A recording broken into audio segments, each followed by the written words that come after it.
नमस्कार दोस्तों, बकरी पालन और घरेलू उपाय ये मेरे यूट्यूब चैनल पे मैं नितेश खंडारे आप सबका एक बार फिर से स्वागत करता हूँ। दोस्तों, आज का अपना विषय है बकरों को रबर पद्धति यानी इलास्ट्रेटर द्वारा खस्सी करना।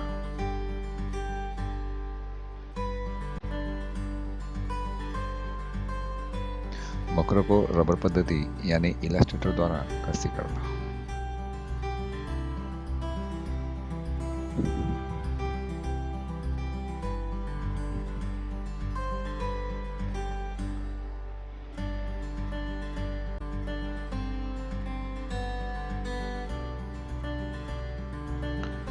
नमस्कार दोस्तों, आपने मेरे पिछले वीडियो में बकरे को खस्सी कैसे किया जाता है इस बारे में जानकारी हासिल की होगी।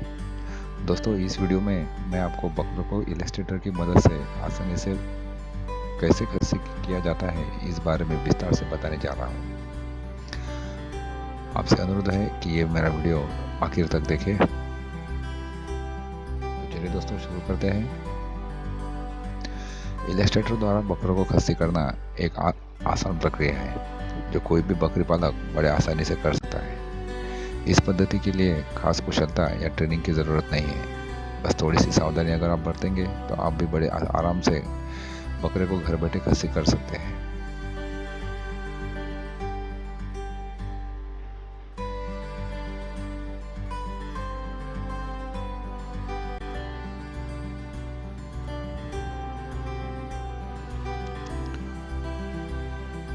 तो आइए जानते हैं इलास्ट्रेटर द्वारा बकरे खस्सी कैसे किया जाता है। इस पद्धति में बकरे के अंडाशय को बांधा जाता है। बकरे यौन परिपक्वता तक पहुंचने से पहले उन्हें नाकाम करने के लिए ये एक विधि है। एक लोचदार रबर बैंड से अंडाशय तक पहुंचने वाले रक्त के प्रवाह को बंद किया जाता है, जिससे अंडाशय नाकाम होता है।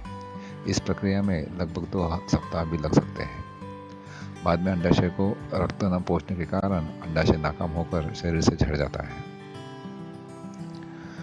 दोस्तों, ये एक बहुत ही खास ऐसी एक खस्सी करने की प्रक्रिया है।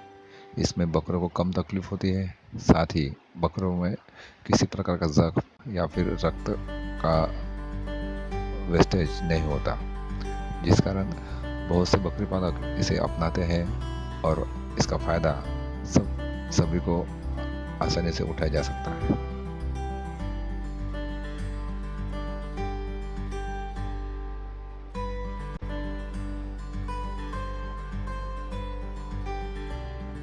तो आइए देखते हैं इस पद्धति में लगने वाले साहित्य। इस पद्धति में आपको सबसे पहले 2 चीज़ें बहुत महत्वपूर्ण हैं। उसमें से एक है इलास्ट्रेटर और दूसरा है रबर रिंग। तो आइए इनके बारे में थोड़ा जान लेते हैं।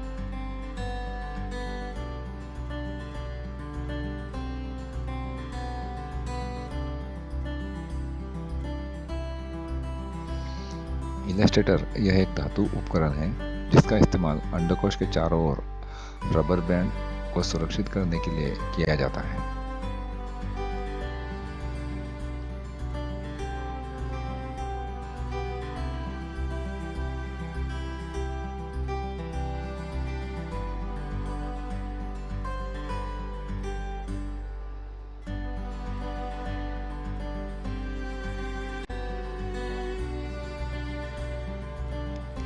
अब देखते हैं रबर रिंग। रबर बैंड काफ़ी मोटी और तंग होती है। एक खास तरह के बैंड है जो सिर्फ खस्सी करने के लिए ही उपयोग में लाए जाते हैं। बैंडिंग के लिए घरेलू या कार्यालय में उपयोग में आने वाली आम रबर बैंड का उपयोग न करें। दोस्तों, ये रबर बैंड खास किस्म की होती है, तो आपसे अनुरोध है कि आप घरेलू रबर बैंड का इस्तेमाल ना करें।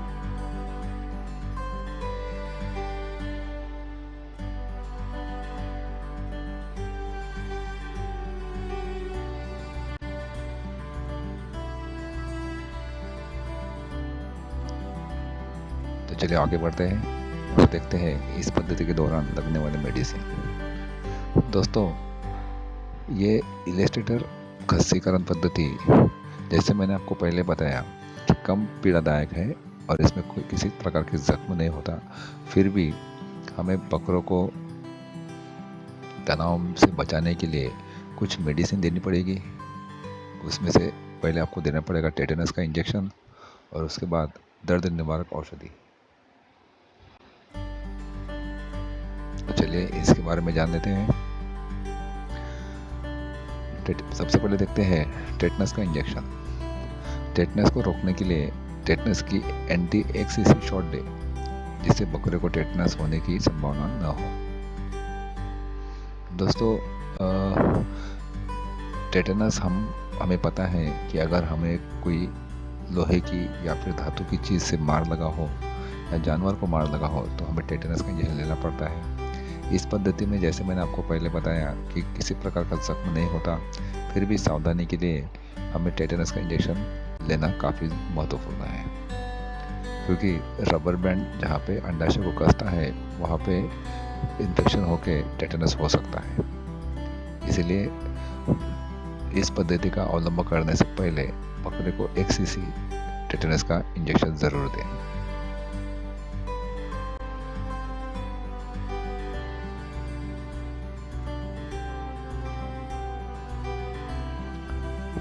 तो चलिए देखते हैं दर्द निवारक औषधि के बारे में। इस प्रक्रिया में बकरों को बैंडिंग करने के बाद और शुरुआत के दिनों में दर्द होता है। हमें उससे वो तनाव में भी आ सकता है। इसलिए बैंडिंग करने के आधा घंटा पहले बकरे को एस्प्रिन या फिर अपने पशु चिकित्सक की राय लेकर दर्द निवारक दवा जरूर पिलाएं।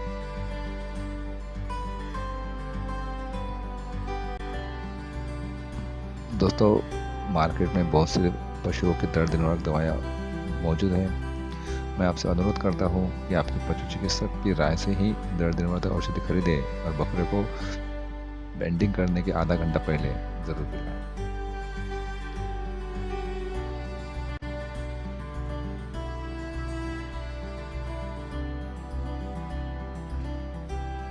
चलिए आगे बढ़ते हैं। बकरों की उम्र कितनी होनी चाहिए? दोस्तों, ये बहुत ही एक खास और सबको जानना चाहिए ऐसी एक प्रश्न है। बैंडिंग यानी इलस्ट्रेटर पद्धति में बकरों की उम्र लगभग 8 हफ्ते की होनी चाहिए, यानी 2 महीने, जिस कारण बकरे के अंडाशय की नसें और अंडकोश मुलायम होता है, जिससे उसे ज़्यादा दर्द नहीं होता और वो तनाव में भी नहीं आता। तो दोस्तों, हमेशा याद रखिए, इस पद्धति का अवलंबन आप सिर्फ 2 महीने यानी 8 हफ्ते के बकरों पर ही करना चाहिए। इससे बड़ी उम्र के बकरों में भी इलस्ट्रेटर पद्धति की जाती है, लेकिन इससे बकरे तनाव में आते हैं और उनकी बढ़ोतरी में या फिर उनके शारीरिक स्वास्थ्य में हमें इसका इफेक्ट दिखता है।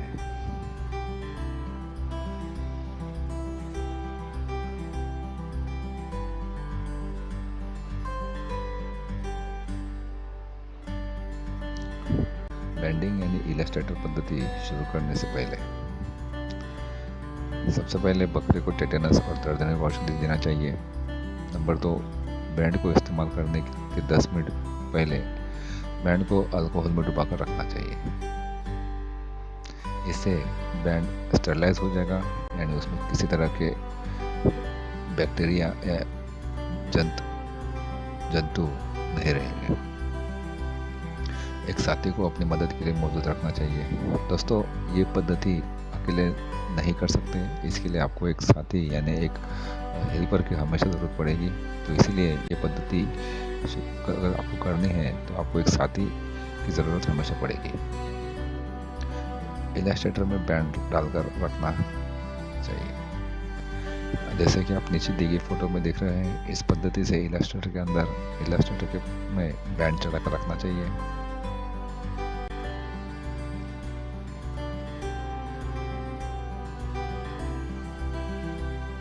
बैंडिंग करते वक्त बकरे को कैसे पकड़ें? बैंडिंग करने के लिए बकरे को आपका एक साथी अपने पैरों पर फोटो में दिखाई दे रही पोजीशन में पकड़ कर रखे, या फिर वो बकरे को खड़ा होकर उल्टा भी पकड़ सकता है। खड़ा होकर उल्टे पकड़ने की प्रक्रिया में बकरे का जो सिर है वो आपका जो हेल्पर है वो खड़ा होकर बकरे का सिर अपने दोनों पैरों को बीच में पकड़ेगा और उसकी टांगे ऊपर की ओर होनी चाहिए और पेट आपकी तरफ, यानी अंडाशय आपकी तरफ। इससे आपको बेंडिंग करने में काफ़ी आसानी होगी।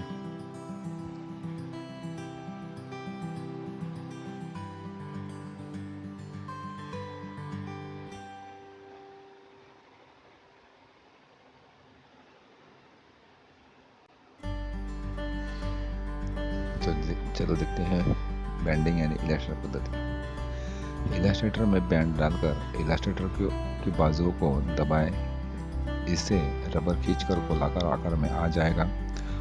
आप नीचे दिए गए चित्र में देख सकते हो।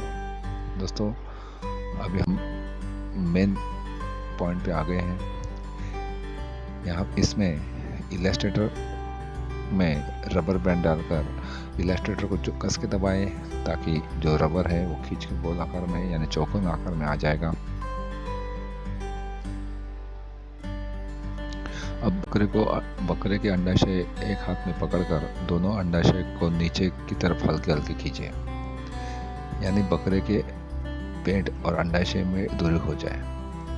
इलास्ट्रेटर में खींचे हुए गोलाकार रबर बैंड में अंडाशय को डालकर बैंड बकरे के पेट और अंडाशय के बीच की नसों तक ले जाए और इलास्ट्रेटर की बाजू को धीरे धीरे छोड़े। ध्यान रहे इस प्रक्रिया में बैंड बकरे के अंडाशय पर नहीं लगना चाहिए।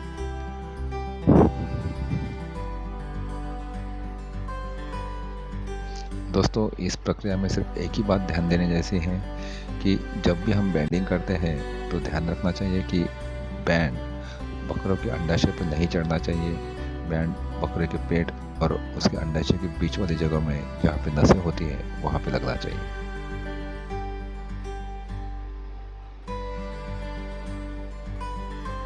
जैसा कि आप इस फोटोज में देख पा रहे हैं, इस बैंडिंग कैसे करना है। इलास्ट्रेटर को जो 4 किले हैं वो ऊपर की ओर होने चाहिए।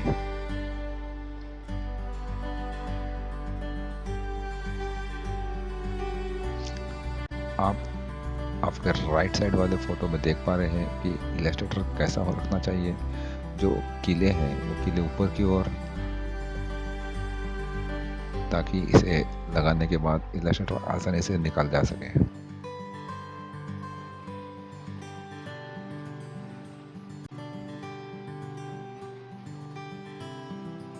अगर आपको लगता है कि बैंड बकरे के अंडाशय पर आया हुआ है तो बैंड को काट कर निकालिए और फिर से बैंडिंग प्रक्रिया कीजिए। बैंडिंग के बाद बकरे के अंडाशय पर रोज़ाना नज़र रखिए और साथ ही अंडाशय पर एंटीसेप्टिक स्प्रे भी मारते रहना चाहिए ताकि उस पर मक्खी बैठने की वजह से इन्फेक्शन ना हो। बैंडिंग से 2 हफ्तों में रक्त अंडाशय तक न पहुंचने की वजह से अंडाशय सूखकर नाकाम हो जाएगा और आपका बकरा खस्सी हो जाएगा।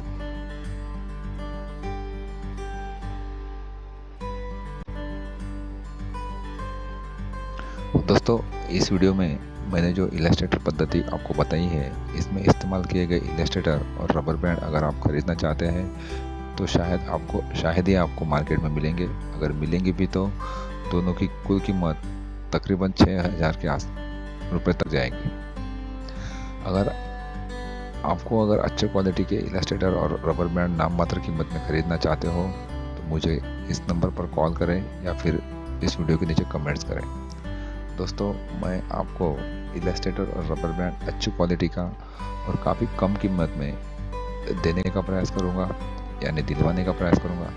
तो जिस भाइयों को भी इलास्ट्रेटर और रबर बैंड खरीदना है बकरों को खस्सी करने के लिए, वो आप मेरे इस स्लाइड में दिए गए नंबर पर मुझे कॉल कर सकते हैं या फिर वीडियो के नीचे कमेंट्स करके भी मुझसे संपर्क कर सकते हैं।